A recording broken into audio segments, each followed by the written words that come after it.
बच्चों नमस्कार। कक्षा 10 गणित के वादन में मैं बीजगणित पढ़ाने के लिए उपस्थित हुआ हूँ। आज मैं आपको पढ़ाऊंगा अध्याय 2 बहुपद। तो दिए गए बिंदु पर बहुपद का मान। तो बहुपद है क्या? पिछली कक्षा में कक्षा 9 में आप लोग पढ़ चुके हैं। ax² + bx + c। तो उसी से संबंधित, उसी से जो आगे का जो कोर्स है वो मैं आपको आज पढ़ा रहा हूँ। तो दिए गए बिंदु पर बहुपद का मान, यदि px चर x में कोई बहुपद हो तथा एक वास्तविक संख्या k हो, तो px में x को k से प्रतिस्थापित करने पर प्राप्त संख्या px का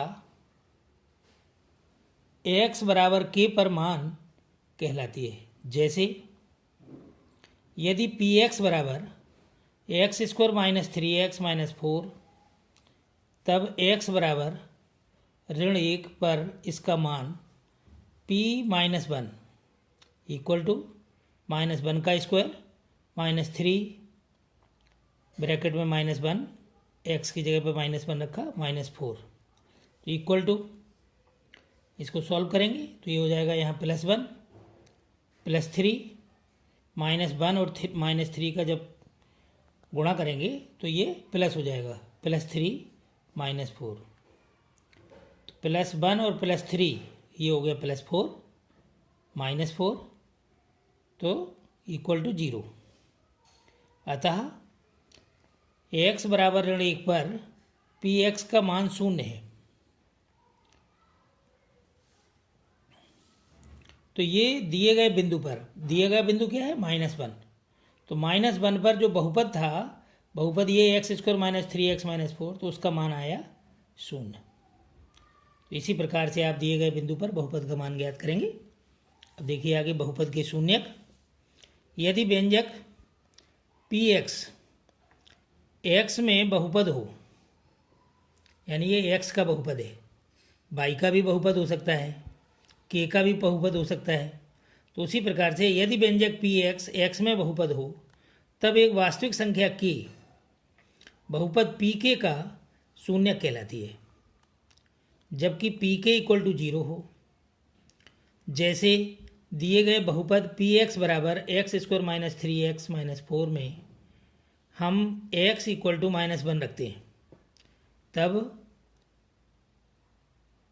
अब यहाँ x इक्वल टू -1 रखना था, तो ये x की जगह पे -1 रखा, p -1 इक्वल टू, अब जितने x हैं उनकी जगह पे -1 रखेंगे, तो -1 का स्क्वायर -3, इस x की जगह पे -1 रखा, -4। अब इनको सॉल्व करेंगे, यही ऊपर वाला क्वेश्चन है जो ऊपर हमने सॉल्व किया था, तो इसलिए यहाँ से उठाकर सीधा यहाँ 0 रख दिया हमने। अर्थात x इक्वल टू -1 पर px इक्वल टू 0। अतः -1 बहुपद px equal to x² - 3x - 4 का एक शून्यक है।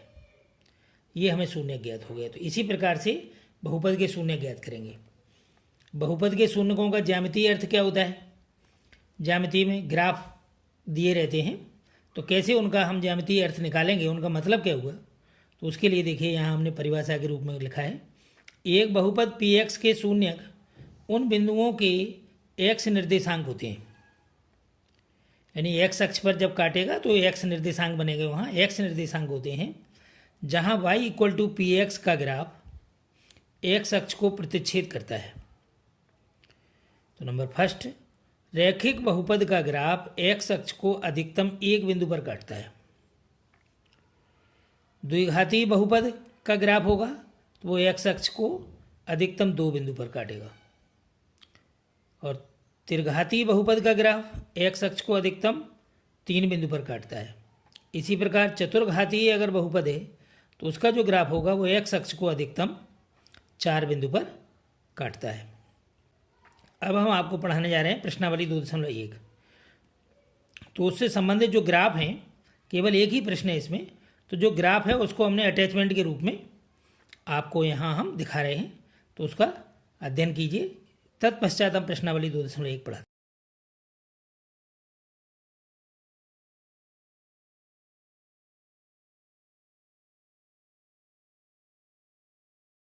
तो अब देखिए प्रश्नावली 2.1, प्रश्न संख्या 1।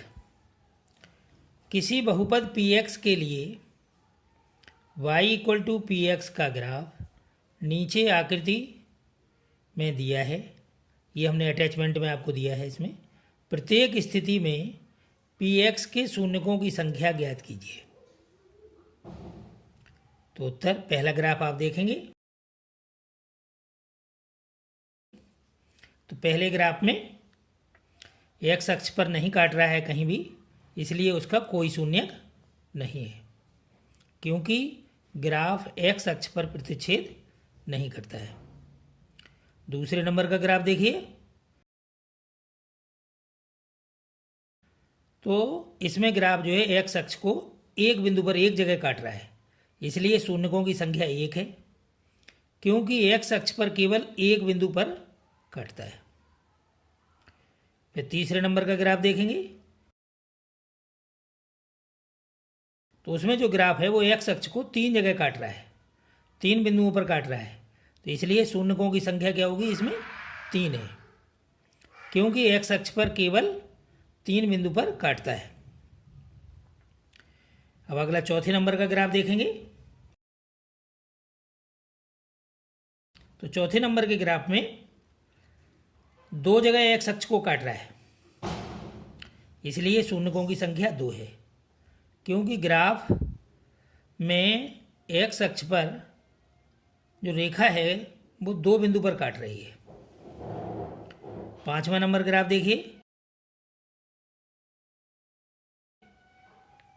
उसमें ग्राफ ने x अक्ष को 4 जगह काटा है, 4 बिंदुओं पर काटा है, इसलिए शून्यकों की संख्या 4 है, क्योंकि ग्राफ x अक्ष पर केवल 4 बिंदु पर काटता है।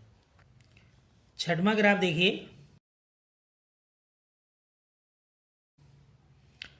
उसमें शून्यकों ग्राफ जो है 3 जगह काटा है उसने x अक्ष को, जो वक्र है उसने जो है 3 जगह काटा है, इसलिए शून्यकों की संख्या 3 होगी, क्योंकि ग्राफ x अक्ष पर केवल 3 बिंदु पर काटता है। इसमें अगर कहीं कोई प्रॉब्लम आए तो आप उसके कमेंट बॉक्स में जाकर के कमेंट कीजिए, आपको उसका आंसर, आपकी समस्या का सॉल्यूशन भेजा जाएगा। धन्यवाद।